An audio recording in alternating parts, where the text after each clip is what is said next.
welcome everyone, and thanks for joining us this afternoon at the University of Regina's 2022 Alumni Effect Virtual Speaker Series. Glad you can all join. We're excited about today's alumnus.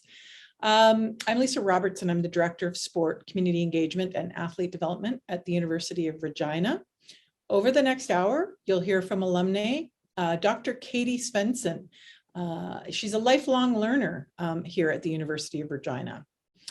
But before I introduce Katie, I'd like to take a moment to acknowledge that the University of Regina is situated on the territories of the Nahiawak, the Anishinaabeg, Dakota, Lakota, Nakota, and the homeland of the Métis Nation. The University of Regina is on Treaty 4 lands with a presence in Treaty 6. So today, the University of Regina's Alumni Relations Department is pleased to be able to offer the Alumni Effect Speaker Series virtually. This is my first time hosting a lecture, so be kind. And I hope that your time with us today motivates you to return to future sessions. I'm just going to point out that the session is being recorded and will be posted on the U of R alumni website, so you can watch the presentation again or share this with friends and family. You'll see the link. I believe it's being posted in the chat. So if you need to access the recording, you'll be able to do so by copying the link out of our chat function today. So now it's my great pleasure to introduce our third speaker in the University of Regina's 2022 Alumni Effect Virtual Speaker Series, Dr. Katie Svenson. We're super happy you could join us this morning. I spent a little bit of time on Zoom with Katie this morning and got to know her a little bit.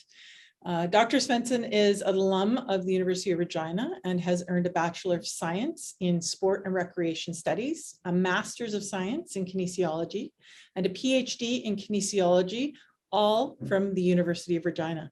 She is currently an assistant professor and new in the Mark H. McCormick Department of Sport Management in the Eisenberg School of Management at the University of Massachusetts Amherst. I'm glad that there's something longer than my actual title. But today, Katie will be discussing her experience as a student and as an alumni of the University of Regina. She'll share with us the challenges and the steps that she took to achieve her goals, which are impressive, as you'll find out. Following her discussion, we have about 15 minutes for questions and answer. As you listen to Katie's discussion and presentations, please put your questions in the chat feature, which you'll find at the bottom of your screen. And at the appropriate time, I'll share them with Katie after her presentation and our discussion, and we'll do our best to get through as many questions as today's time allows. And now it's my pleasure to turn the floor over to Dr. Katie Svenson, and she can do a better job probably of introducing herself and speaking to you today. Katie. Thanks so much, Lisa. Thank you everyone for being here. And prior to my introduction, I'd also just like to acknowledge that I am speaking to you today from the University of Massachusetts Amherst. This institution was founded and built on the unceded homelands of the Pocumtuck Nation on the land of the Norwottuck community. We also acknowledge that the University of Massachusetts Amherst is a land grant university, which means portion of the land from 82 Native nations west of the Mississippi were sold to provide the resources to found and build the university that I'm speaking to you from today. I also just want to say thank you to the U of R alumni team for organizing and planning these events, and of course, Lisa, for taking the time to speak with me today, and everyone for joining. I'm very humbled to be able to take part in these sessions and really look forward to sharing my experiences and talking with you all. So as Lisa noted, I'm Dr. Katie Svenson. I am an assistant professor on the tenure track at UMass Amherst. And I want to provide maybe a little brief background introduction, as well as kind of my current position and what I'm doing to kind of help set the scene and explain how, again, that background kind of colored my experiences at the U of R. So I am from Regina. I did all my education there. So I went to Elsie Maronuck Elementary School. I went to Tom Collegiate High School. And then, of course, I went to the U of R for my bachelor's, master's, and PhD. So growing up, my dad worked at the university, and so my sister and I, we would spend time at the university as we were young on campus, and so I always felt that it was a comfortable place for me to be. It felt very natural always being on campus and at the U of R. So I got to, from a young age, kind of build this connection with the institution. And so again, when it came to choosing, where I wanted to go and get my degree from, U of R was a no-brainer. So I went there and again, started my bachelor's. And then when I realized kind of the career path I wanted to take and going and being a professor, I decided to do my master's at the U of R and my PhD at the U of R as well. So I did those both under the supervision of Dr. Lorena Haber, and I will boast about her a lot later. She was very important in my education, still is. So as I kind of went through and was finishing my PhD, I accepted a position at Temple University in Philadelphia in the School of Sport, Tourism, and Hospitality Management, and then essentially defended my PhD dissertation, and 2 days later moved to Philly in the summer of 2019. I spent 3 years there. It was really great. Again, kind of this interesting time to move to a new country, and then pandemic and everything else that was going on. So again, it was a 3-year kind of adjustment and a great time living in Philly. And now, as of July 1st, I am again with UMass and just recently moved to the kind of Western Massachusetts area. So as a professor, maybe what is it actually that I do for my job? I've been at predominantly research intensive universities, so I spend most of my time doing research. So a lot of the work that I like to focus on is in sport consumer behavior, and I like to bring in this gender perspective. So what that really means is I like to study how women experience being sport fans. I like to look at the way that gender impacts the way women and girls are marketed to as fans. During my master's, I did research looking at the experiences of women who are Saskatchewan Roughrider fans.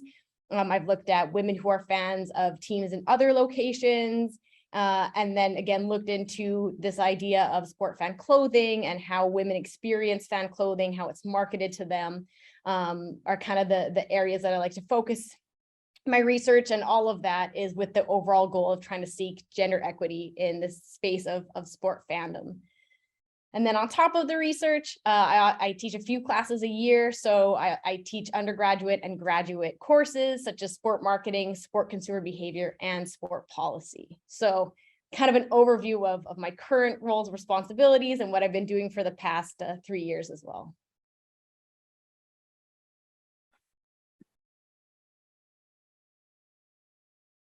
Oh, Lisa, I think you're muted. It's only been 2 years of the pandemic and Zoom, and I still forget to unmute. So Katie, thank you for the background. As I mentioned, we're excited to have you here. One of the main questions I think we'd like to hear for our current students and recent grads is what inspired you to follow your career path, and what steps did you take to make it possible? Yeah, so I think, I'm assuming some people also experience this of things that we find a real passion for and a love for in our lives, and we try and pursue that into a career. So as I mentioned, I think growing up, being around the campus really created this kind of natural connection to me with university campuses. I love being on, every campus that I can get on. I really enjoy being in this space. And so that was part of maybe my inspiration of wanting to become a professor. And the other part was the presence and love of sport in my life. So I grew up playing numerous types of sports and watching sports. And so, it was something, especially when I was younger, as a young girl or a young woman, that really allowed me to feel self-confident, to gain self-esteem. And so sport was really an important part of my life growing up, and obviously now still is. So I think this idea of wanting to first just start getting my undergrad degree in sport and recreation studies was kind of this pull and attraction to sport that I had. So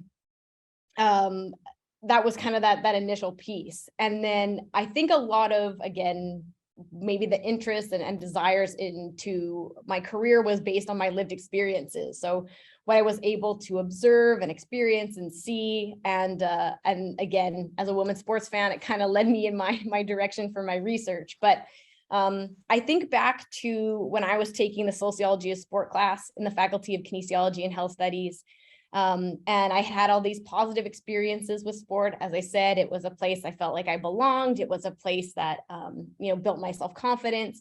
But it kind of provided the opportunity to look at sport from a more critical perspective, that not everyone has positive experiences in this space. And so between that class and I think the diversity in KHS class in the Faculty of Kinesiology and Health Studies as well, really allowed me to open my perspective to the way that sport can be good, but it can also be, a place where inequity and inequality exists. And so I was very grateful to kind of have those moments in those courses where I realized there's something, it can still be fixed. There's something to be done here with sport, ways that it can still be improved, even though we're frequently told that it's very unifying and very positive.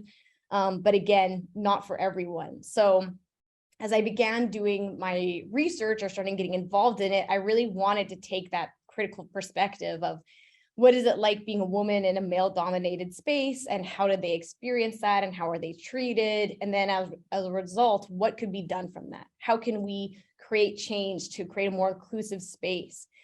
And again, all of that, as I say that, is based on my, was generated from my interest of being a women's sportsman myself and having lived those experiences. So as I kind of dug into existing research, I realized there's kind of a space to talk more about women's experiences as fans and the way they're marketed to, and being able to talk to people, that are going through these experiences and get their understanding, but really to serve this kind of bigger purpose of how sports can be more inclusive and equitable. So I think that inspiration really began in my undergrad when taking that one class, and then kind of grew as I was able to look at research and get involved in that, my master's and my PhD, wanting to know that I could study something I'm very passionate about, and hopefully again create some sort of findings and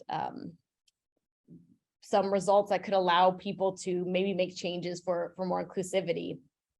And then in terms of the stages, it was really just a lot of education. It was 10 years of being in school. So I completed my bachelor's. I had, I think, the kind of the summer off, which I already started digging into research at that point. Started my master's in the fall, and then between my master's and PhD had about a week. So I just kind of pummeled through all of my education, and it was, I would say maybe towards the end of my undergrad degree that I realized that I would want to go into academia and be a professor. So that was around the time that I was looking at master's programs, and then knew from there I'd likely go look to do a PhD as well. And so while I was doing my education, I was also trying to build my network within the sport management academic community. So getting involved in research projects, whether that was with professors at the U of R or at other institutions, going to academic conferences to present my research, and other things that especially now I'm viewing as very important, is being able to communicate the findings of that research. So, talking to media such as CBC, Leader Post, CTV, and then again, last year, or was that last year? I don't even know what year it is anymore. Yes, last year, when I was able to talk to the BBC with a reporter who was in Tokyo at the Olympics about, again, kind of my research findings, and find a way to share again that this research shouldn't just exist in these journals, that it needs to be accessible to create change. So the steps for me were really a lot of education, and then knowing along the way that concept of building my network, meeting other people, finding collaborators to work with, was an important part of that too. Thanks for sharing that, Katie. And from our conversation this morning, I reflected even a little bit before for this, and we all need to stand on the shoulder of giants. And your research, I think, is going to provide that. The more we know and the more we can do in the space of sport, as you mentioned, there's some positives and negatives, and the more we're aware, the better it will be, and the more open the space will be for future generations of leaders like myself. I live in the academic space, but I'm not in academia. So I'm extremely appreciative to the work that you are doing in the space. Next, I want to explore a little bit about the challenges that you've faced while you've been following your career path. If you can tell us a little bit about that, any challenges and the steps that you took to overcome them. Yeah, I have a few that are kind of more maybe career related, and some that might be, again, more applicable to a wider audience. So I think the first was the uncertainty around what that path even looked like. So when I started my undergrad degree, I actually started in psychology, and I also had an interest in dermatology. So I was nowhere near sport and rec, KHS, when I first enrolled at the U of R. So I spent a semester, and then I actually took the next semester off because I was like, I don't know, maybe I don't want to be in school right now. And then I came back in the fall and still again in psychology, was going through classes, and well, I was always interested in it. It just didn't maybe hit me the way that it did once I changed over to KHS. It was interesting content, but I wasn't very excited by it. And so again, I kind of wasn't taking very many classes, had a semester off, was trying to figure out what I was interested in doing. And it was actually, which again, I don't know if these even exist anymore, but it was a printed book of a U of R catalog. And I went through, flipped through the pages of every department and faculty looking at what could I possibly take. And so when I saw in KHS that there was this kind of business side of sport that I could take, this marketing or management of sport, I thought, well, I'm not going to be an athlete, so that's not an option for me. And then this kind of more human kinetic side also wasn't something that I was as interested in. So when I was able to see that there was this space of sport management, I was really intrigued, and then transferred over to KHS, and then really felt like I found my space and my belonging and what I wanted to do. So that wasn't exactly a direct path. I wasn't sure at the beginning what I was interested in. And then I think even when I was in that path, I wasn't sure what I wanted to do at the end of it. So I was very grateful for the KHS programming because it allowed me to explore multiple career opportunities before I had gone out and kind of decided what I wanted to do. So there was a junior internship, I think, or junior practicum that I did. I was able to work for a summer with a nonprofit sport organization. I did my internship with the U of R Rams with their marketing. And so all of those experiences were very helpful and important to me, because when I didn't know what I would do after my undergrad degree, those experiences let me know what I was interested in, but also, and very importantly, what I didn't want to do. So I found that was a very important information for me to have, to know what am I really passionate about, and what do I love, and what is the career that I don't really want to have. And so again, very grateful for that program, for providing those opportunities to get multiple experiences to make a decision. And then as I kind of got into this position of my career, again, I've been a professor for 3 years now. Part of that was also making the sacrifice of moving away from home. So again, being from Regina, my parents are there, my grandparents there, my sister's there, my nieces, and then my husband's family is also there as well. So everyone's kind of in Regina as this home base. So I think the challenge of knowing that I wanted to work as a professor in sport management, there are limited programs, limited universities. And particularly because I was interested in research, the research of intensive universities are also limited as well. So I knew that I would have to move away from home. And that was, again, a challenge to pursue my career. The great thing is FaceTime, Zoom, we have the capacity to connect and still see everyone from home. But I think the challenge of having to make that sacrifice is something that I think a lot of people resonate with. And again, it's part of the process, at least for me, of trying to pursue the career that I want to have. And then I think maybe some challenges that are more broad are things like, I remember in my undergrad, like lacking motivation, like not really, always being super excited about every class that I was taking. So, trying to get through the hard times when you have work and life and school and all these things are coming at you at once. It was, trying to make space for them all was obviously a challenge. And now as a professor, that kind of work-life balance is something I'm always working through, because again, with computers and laptops at home now, I can never stop working. So I think trying to find that balance is always a challenge as well. I love that. And it, at the beginning, what I really loved, and we should pull it off and use you in our advertising, is the undergraduate degree in exploring your passions and what you liked and didn't like, and the opportunities that the university provided you and this faculty provided you around practicums and internships for you to really explore where your passion lies. And that really resonated, and I'm proud member of this faculty. So thanks for sharing that. You touched on it in your introduction, but can you speak to us about who your mentors were, and what examples did they set for you as you navigated your way through your education and moved forward in your career? Yeah, so I think a few of them stick out. One is obviously Dr. Lorena Haber, who is currently in the Faculty of Kinesiology and Health Studies. As I said, she was my advisor in my undergrad she was my advisor in my master's and my PhD. And she's just, I think the world of her. I wouldn't be where I was without her.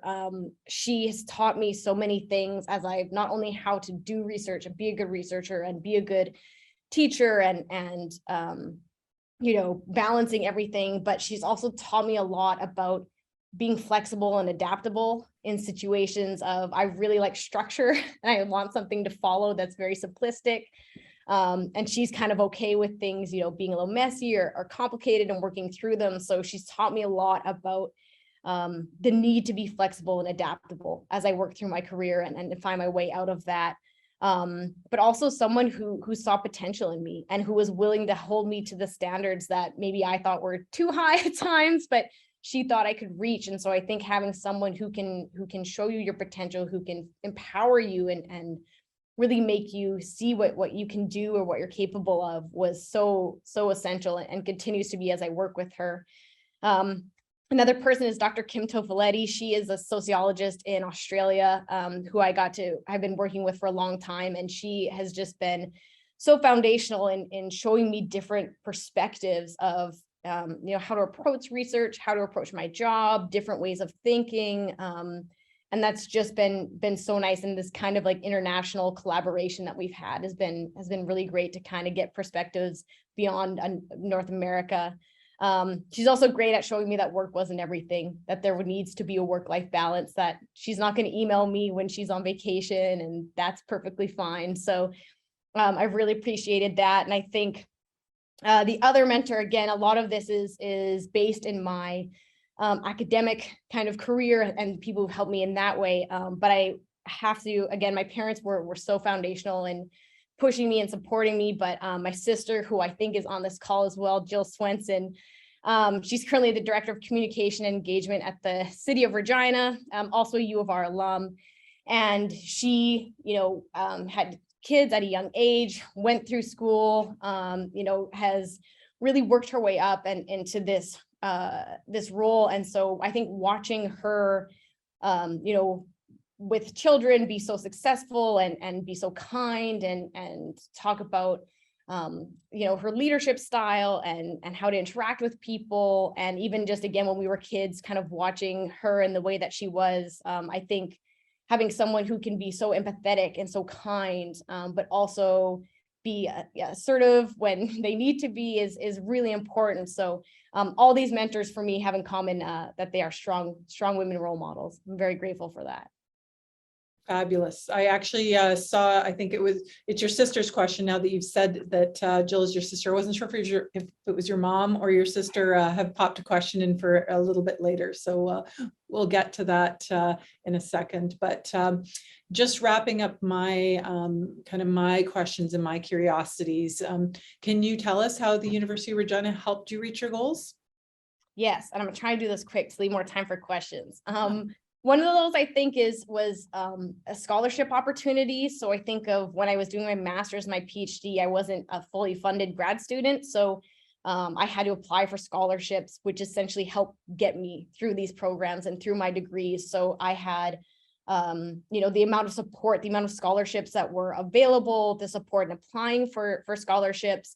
Everyone at FGSR, is that what it is? Faculty of Graduate Studies and Research.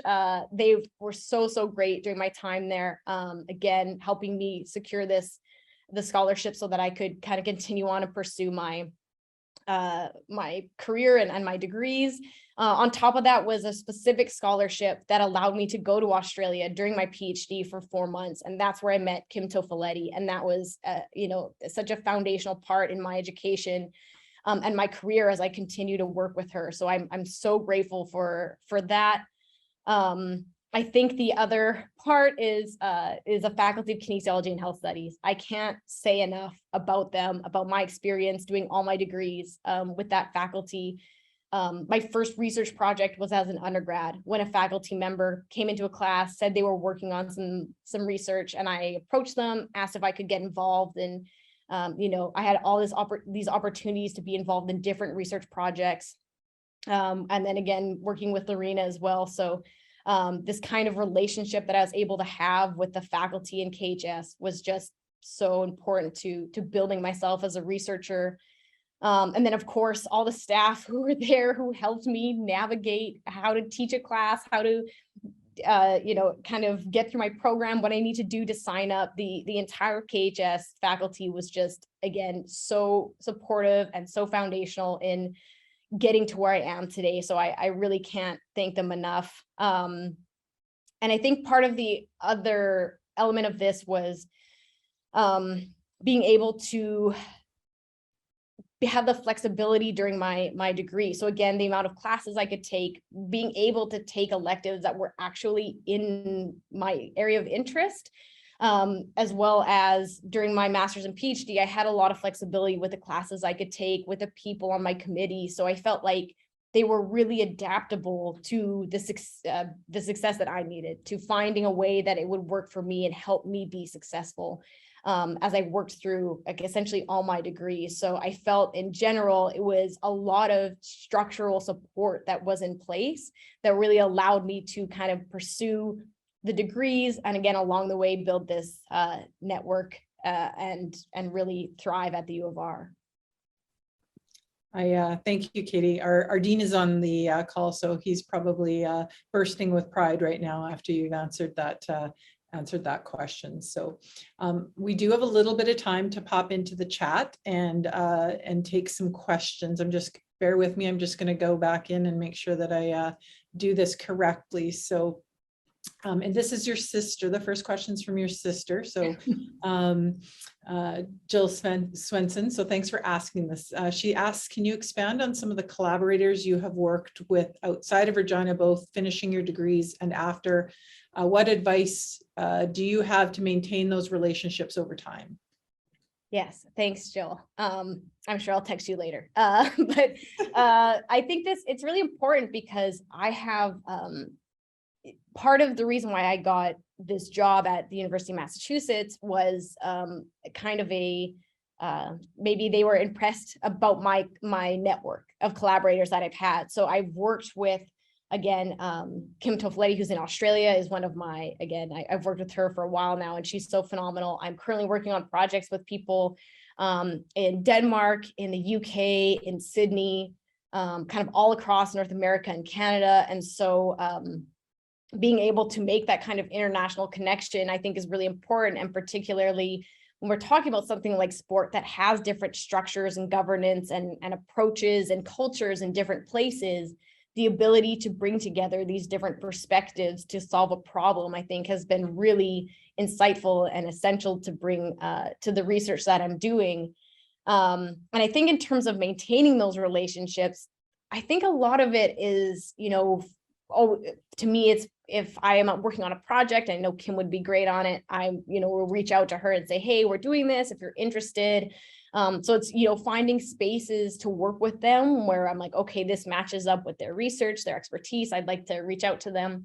And the other really crucial part of that is the human element that I'll check in with Kim, she moved or somebody else, they had a baby or whatever it is. It's just kind of reaching out at these different times just to say hi and connect and building that relationship. So it's not always about work, but remembering that at the end of the day, we're all people, we all have lives and other things going on. So being able to work with them is great, but being able to, again, send an email, send a text, just check in with people to maintain that relationship is a really important part. Excellent. Thank you. All right. Next question is Michael King. If I have pronounced your name wrong, I apologize. I'm just going to kind of shorten and paraphrase here. He asks, will you be helping or supporting the Tell It Like It Is program through education and sexual orientation? What is your advice? Do you have to maintain build back advice? You have to maintain the build back better world in the future? I'm not sure I understand the question, so we may need some clarification, but if you can take a stab at that. Yeah, I'm not very familiar with maybe the program that is in the question, but I think this concept of the build back better, this concept of as we see these kind of political movements, the idea of, or even as people talk about during the pandemic, this like back to normal scenario, but we know that normal is quite problematic, right? That we've seen a lot of that, particularly lately. So I think the advice in terms of maybe leading more towards kind of inclusion or diversity, or how do we bring that in, not only again for my research, but the way we interact with people in the world around us.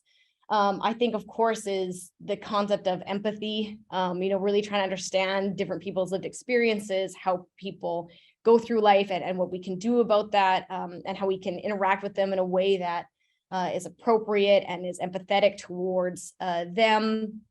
I also think the idea of, being able to push for more equity and more equality, and recognizing that sometimes our silence is problematic as well. We might understand, but if we don't do anything, if there's no action behind it, it really is problematic and might not make the change that we're looking for. And so I think, in our jobs, in our lives, there's different things that we can do. And part of that for me has been, again, trying to find ways to make my research more accessible. So if it's an infographic, if it's a video, if it's something that someone can easily access and see, these are some changes we can implement to make sport better. That really is, I think, where the effort needs to be, is how do we make that kind of knowledge and education accessible so people can implement those changes. Perfect. Next question, Autumn McDowell. She's asking, you mentioned only having 1 week between your master's and PhD. Do you ever wish you would have taken longer breaks between your levels of education?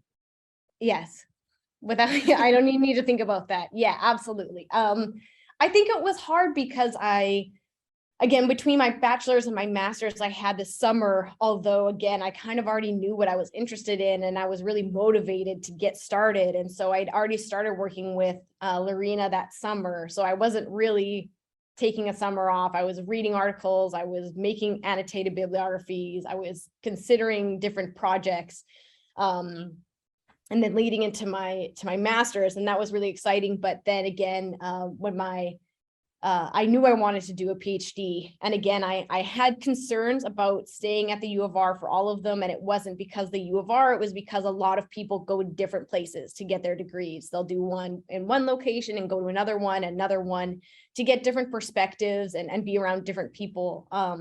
But again, I really wanted to focus on, or to work with Lorena. So that really wanted to really like stuck there. So I would have, I think maybe I would have delayed a semester, but I knew what I wanted to do, and I knew that I wanted to go for that. So I'm tired. I was tired. It was hard. And then again, I finished my dissertation and 2 days later moved to Philly to start my job. So whenever I'm up for sabbatical, I'm going to take a nice long vacation. That's maybe 10 years needed. Yeah, I looked at your CV and your education, and it was impressive that you did it in the amount of time you did it. And so congratulations. I think we have time probably for one last question. The last one's got several components to it, so I'm just going to pick one component for you to speak to. Sakiti or Saki, I'm not sure how to pronounce it, Ganison. I'm going to pick part 2 of her question because I'm curious about this. What do you think is the best way for people to understand and be aware of sport equality for all genders? And what do you think could and should be done at an educational level? Yeah, it's a really great question. And so I think part of the understanding is also being aware, right? If we don't see the problem, if we're not aware that there's a problem, then we just kind of keep functioning as a status quo. So I think to help people understand is, again, raising that awareness. So whether that's, and again, I'm very grateful for my husband who you know, allows me to always be critical of these things. But every time I watch TV, I'm like, did you notice that there was no woman in that ad for beer, or while they were watching sports? Or so I think part of it is recognizing the inequality and the inequity and how we see that every day. And that's not just, again, in my research for women, but you know, in terms of class, race, ability, it's everywhere. And so in my classes, on the educational level, I bring that content in. We watch commercials and we talk about who don't we see and what sports aren't being supported and what are those kind of different elements. And so I think part of the idea of sport equality for all, or you know, around diversity and inclusion as well, is in education, it can be brought into any lecture, any content, right? It's something that doesn't have to just be in a class specifically about that. It can be something that is brought up on any topic, and an opportunity for students, for individuals to kind of reflect on how do they go through life, what do they see, but also be critical of what am I not noticing, and how am I not noticing that maybe these things also lead to inequity and inequality. And now that I'm aware of that, how can I change that? What can I do now to kind of create a space that is welcoming for everyone? Katie, thank you. We're gonna wrap up there, and I just want to say it's been a pleasure having you today. It was a pleasure speaking to you this morning.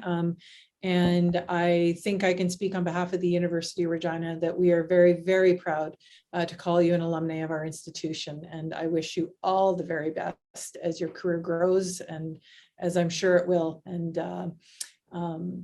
I've got a little bit of housekeeping to do, so bear with me. I want to thank everyone today for joining us and contributing to the conversation. The questions asked were greatly appreciated and very insightful. Katie, again, thank you for sharing your expertise and your journey here at the University of Regina.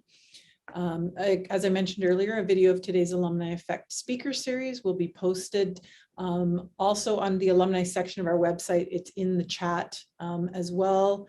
Feel free, as I mentioned, to share the link with your family and friends. Don't forget to check the University of Regina website for information on upcoming events in this series. Our next Alumni Effect speaker will be on August 23rd, and will feature Kelsey Zipchen. This was an interesting one. She's a studio teacher living in Toronto.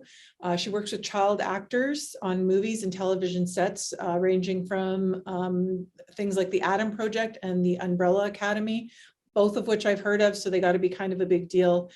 We look forward to seeing all of you again, and hopefully more at our August event. Until then, take care and enjoy the beautiful sunshine that is now out. The rain has stopped here in Regina, so enjoy your day. And again, thank you so much for taking time out of your day. Be well, everyone.